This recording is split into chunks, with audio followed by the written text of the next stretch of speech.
After my husband's tearful return and promises to change, I was settling into what I thought was our new normal. The counseling sessions continued. His behavior had improved, and I was managing my MS well with the support system we'd built. But life has a way of revealing truths when you least expect them. I was at work, reviewing patient charts during my lunch break, when my phone rang. The number was unfamiliar, but something compelled me to answer. "Hello, is this Giselle Williams?" The voice was soft, hesitant, belonging to a woman I didn't recognize. "Yes, this is Giselle. Who is this?" "My name is Keisha. I got your number from someone, and I really need to talk to you. It's about Sawyer." My heart stopped. "What about Sawyer?" "Can we meet? I'd rather not discuss this over the phone. I think you deserve to know some things about your husband." But before I continue, have you subscribed yet? Please click on that button for more amazing stories, as it helps us grow this channel, and mark the register by commenting which country you're watching from. Today's shout out goes to Odette Reed, watching all the way from Jamaica. Thank you for watching and commenting. Now, let's go back to my story. I agreed to meet her at a coffee shop downtown after my shift. As I hung up, Gabriel appeared in the doorway of the break room. "Everything okay? You look like you've seen a ghost."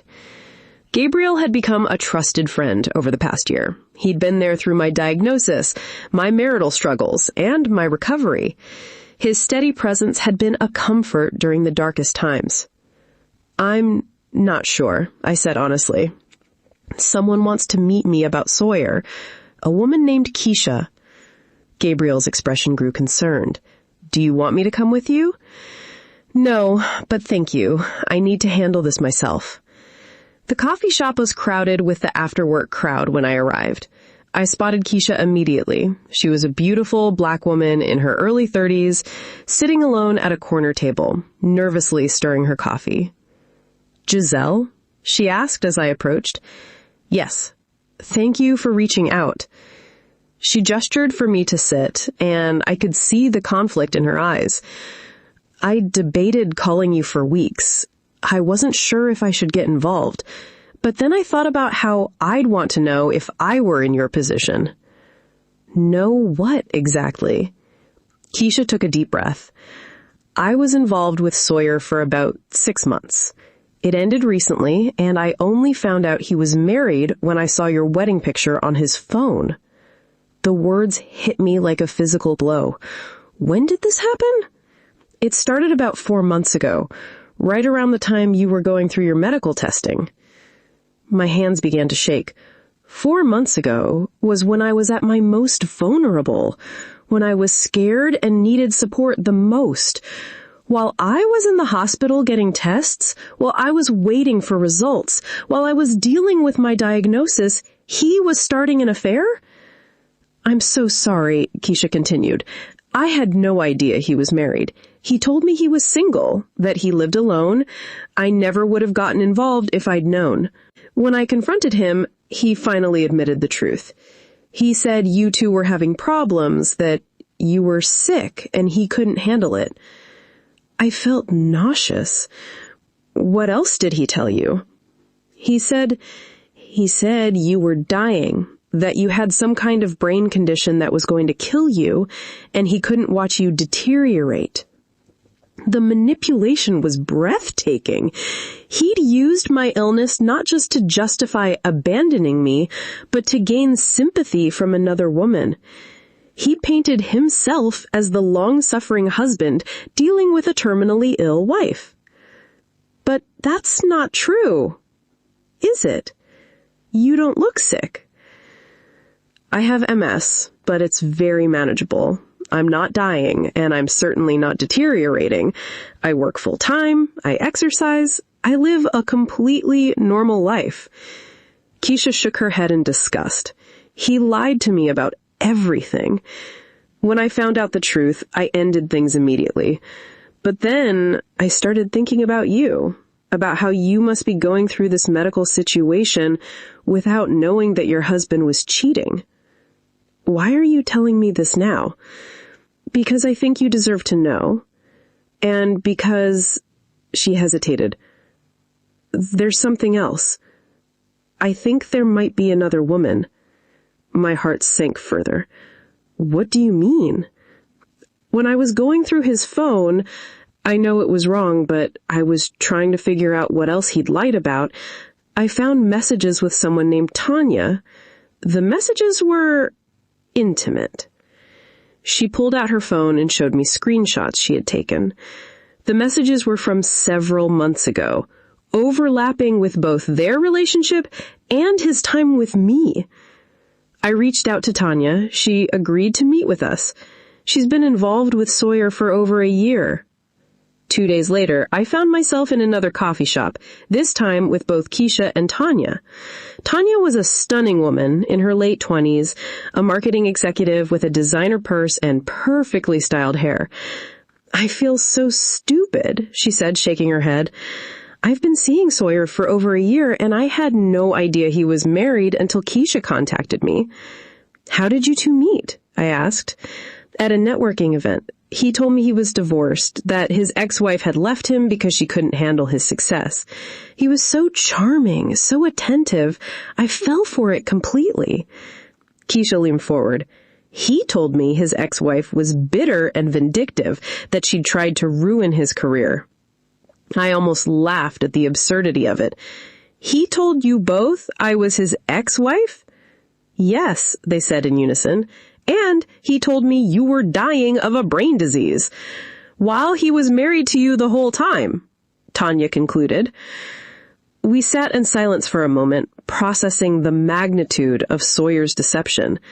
He hadn't just been unfaithful. He'd been living multiple lives, crafting different stories for different women.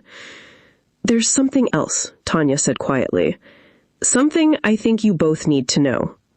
She pulled out her phone and showed us a text conversation. Last month, he started talking about wanting to have a baby. He said he was ready to settle down, that he'd found the right woman. He said the same thing to me, Keisha said, right before I found out about Giselle. I felt sick. He's been telling me he's not ready for children, that we should wait until my health is more stable. But that's not the whole truth, Tanya said. I heard him on a phone call with his doctor. He was discussing fertility treatments. From what I gathered, he's been trying to get pregnant for a while, but there are complications. What kind of complications? I'm not sure exactly, but I heard him mention something about low sperm count and previous treatments that hadn't worked. The pieces were starting to come together.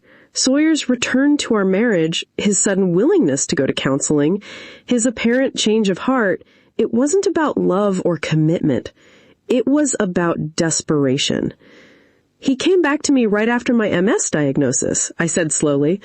He read the medical report and suddenly wanted to reconcile. What did the report say? Keisha asked. Among other things, it confirmed that I was healthy enough to have children if I wanted to. My fertility wasn't affected by the MS. Tanya's eyes widened. He's using you. We're all being used, Keisha corrected. He's been playing all of us. That's when it hit me. Sawyer hadn't returned because he'd realized he loved me or because he'd grown as a person. He'd returned because he'd realized I might be his only chance at having the biological children he desperately wanted. What do we do now? Tanya asked. I looked at these two women, strangers who had become allies in the span of an hour. They could have hated me for being the wife or competed with each other for his attention. Instead, they'd chosen to support me and each other. We help each other heal, I said, and we make sure he can't hurt anyone else. Over the next few months, the three of us formed an unlikely but powerful sisterhood. We met regularly, sharing our experiences and supporting each other through the emotional aftermath of Sawyer's betrayal. You need to heal first, Keisha said. Use this time to get stronger, to plan your next move. Don't let him know that you know. Can you do that? Tanya asked. Can you pretend everything is normal while you're planning your exit? I think I can, but I'll need your help. You've got it, they said simultaneously. We developed a plan.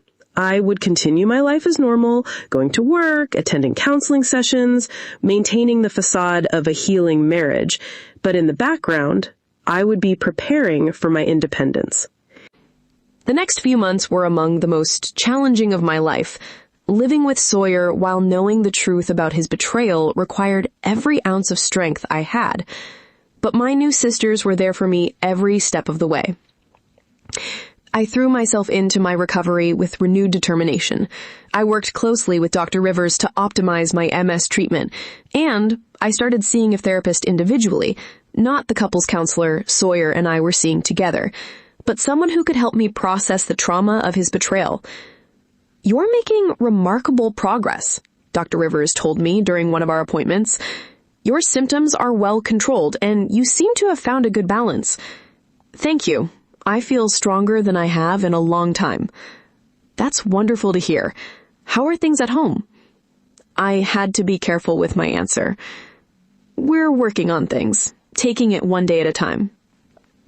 At work, Gabriel noticed the change in me too.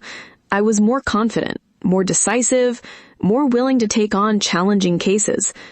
"You seem different lately," he said one day as we were reviewing patient charts. "More yourself, if that makes sense." It does make sense. I think I'm finally figuring out who I am outside of my marriage. Gabriel and I had grown closer over the months. He was everything Sawyer wasn't. Kind, supportive, emotionally available. He never made me feel like a burden or treated my medical condition as the character flaw. "Gabriel, can I ask you something personal?" "Of course."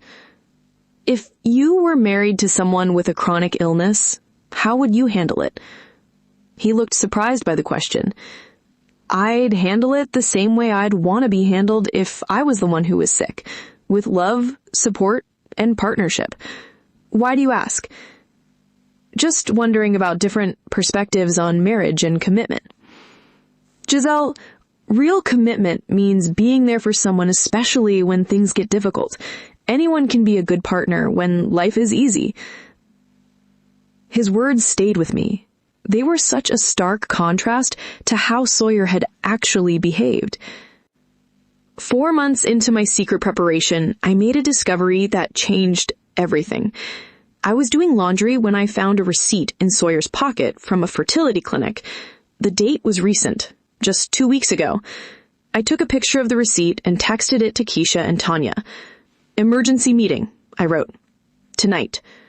We met at Tanya's apartment, and I showed her the receipt along with some additional information I'd gathered. I did some research. This clinic specializes in male fertility issues. I also found insurance claims for treatments dating back 2 years. 2 years? That's before he met either of us. Which means he's been dealing with fertility issues for a long time, Tanya concluded. I think I know why he really came back. It wasn't about love or commitment. It was about biology. I explained my theory. Sawyer had been trying to have children for years without success. When I was diagnosed with MS, he panicked and ran, thinking I wouldn't be able to have children. But when he read the medical report confirming my fertility was unaffected, he realized I might be his best chance at biological children. He came back not because he loved me, but because he needed me. That's sick, Keisha said. It's worse than sick, Tanya added. It's calculating. Which is why we need to be equally calculating in our response, I said. That night, I made a decision. I was done playing the victim. I was done allowing Sawyer to control the narrative of our relationship. It was time to take back my power. I spent the next 2 months becoming the strongest version of myself I'd ever been. I worked out regularly, ate well, focused on my career, and continued to manage my MS effectively. At work, I started taking on more leadership responsibilities. I volunteered to train new nurses, participated in hospital committees, and even started working on a research project about chronic illness and workplace accommodation. Gabriel and I had grown closer over the months, but I was careful not to let it go too far while I was still married. I respected him too much to involve him in my marital drama. And I respected myself too much to start a relationship while I was still legally tied to Sawyer. But I couldn't deny the connection we had. He was brilliant, compassionate, and treated me like an equal partner in every aspect of our work together. When we collaborated on patient care, it felt like a real partnership, something I'd never experienced with Sawyer. "Gabriel, can I ask you something personal?" he said one evening as we were finishing a particularly challenging case. "I hope you know how valuable you are to this hospital, to your patients, to the people who care about you. Thank you, Gabriel. That means a lot. I just want you to know that whatever you're going through at home, you have people here who support you." I wondered if he suspected something about my marriage. Gabriel was perceptive, and he'd seen me at my lowest points, but he was too respectful to pry. Meanwhile, Keisha and Tanya were also focusing on their own growth. Keisha had applied to law school and was studying for the LSAT. Tanya had started her own marketing consulting business and was building a client base. "Look at us," Tanya said during one of our dinners. 3 women who were almost destroyed by the same man, and now we're all thriving. "We're stronger together than we ever were with him," Keisha added. "I have something to tell you both," I said. "I'm ready to leave him." They looked at each other, then back at me. "Are you sure?" Keisha asked. "I've never been more sure of anything in my life." Planning my departure from Sawyer required the same attention to detail I used in patient care.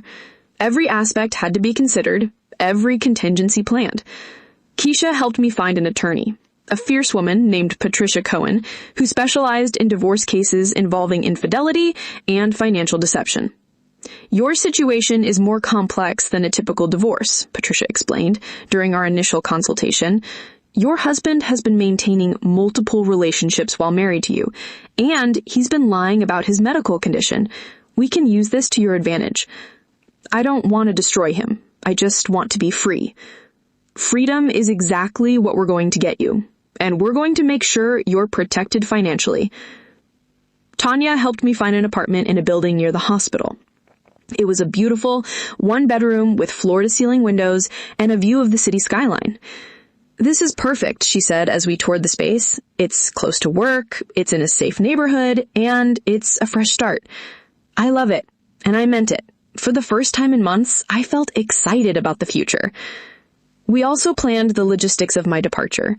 I would need to move my belongings without Sawyer knowing, transfer my finances to accounts he couldn't access, and change my emergency contacts at work.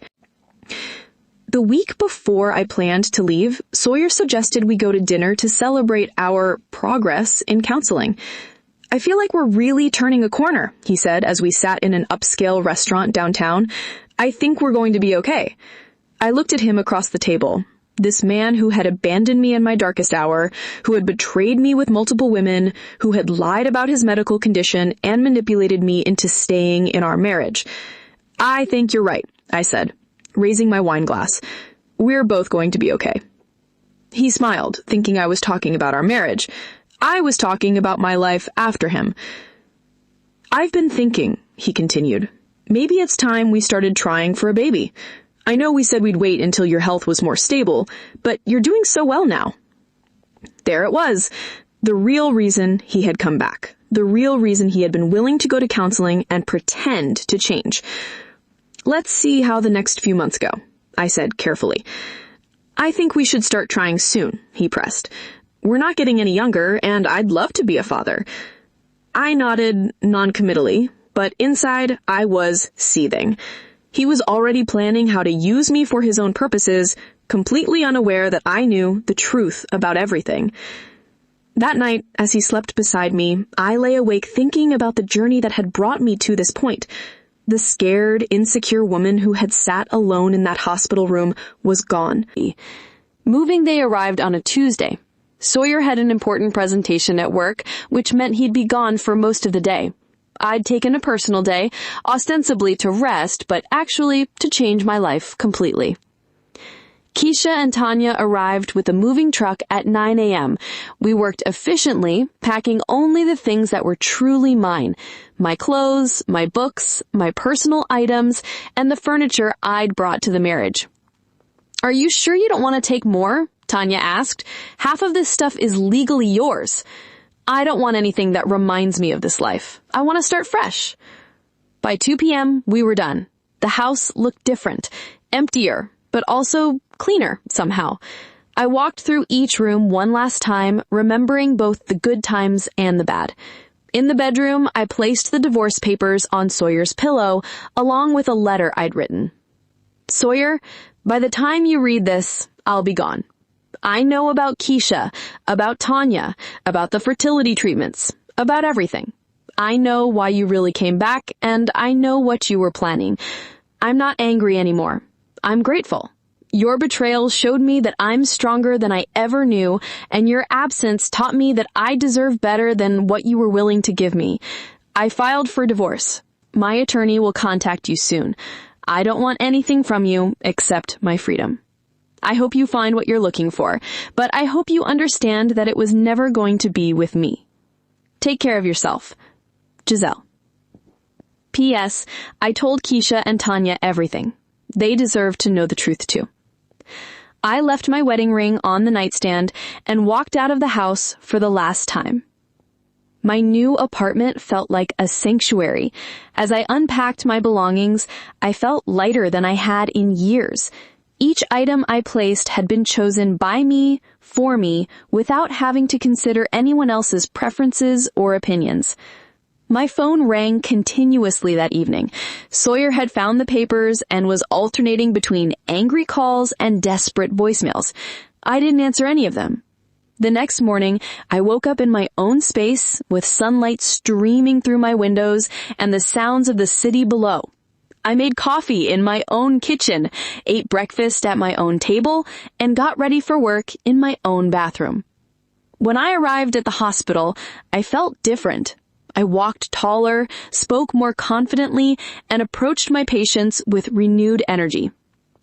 3 weeks after I left Sawyer, I was having lunch with Gabriel in the hospital cafeteria when my phone rang. It was Patricia, my attorney. "Giselle, I have some interesting news about your husband's medical situation." "What kind of news?" "The fertility clinic records show that he's been undergoing treatment for severe oligospermia, extremely low sperm count. The prognosis for natural conception is very poor." "What does that mean exactly?" "It means that even if you had stayed married and tried to have children, the likelihood of success would have been very low. He's been dealing with this for years, and the treatments haven't been effective." I felt a mix of emotions, relief that I hadn't wasted time trying to have children with him, but also sadness for the life I thought we might have had together. "There's more," Patricia continued. "The clinic notes indicate that he was advised to consider donor sperm or adoption, but he refused both options. He was fixated on having biological children." After I hung up, Gabriel asked if everything was okay. "Just some legal stuff related to my divorce. I'm sorry you're going through this. Divorce is never easy, even when it's necessary." "Gabriel, can I ask you something?" "Of course." "How important is it to you to have biological children?" He looked surprised by the question. "It's not. I mean, I'd love to be a father someday, but the biological connection isn't what makes someone a parent. Love, commitment, presence, that's what matters." "That's a healthy perspective." "Why do you ask?" "My ex-husband was obsessed with having biological children. It colored every decision he made." "I'm sorry, that must have been difficult." "It was, but it also showed me what I don't want in a partner." Gabriel nodded thoughtfully. "You deserve someone who values you for who you are, not for what you can give them." 6 months after leaving Sawyer, I was thriving in ways I'd never imagined. My MS was well controlled, my career was flourishing, and I'd developed a strong support network of friends and colleagues.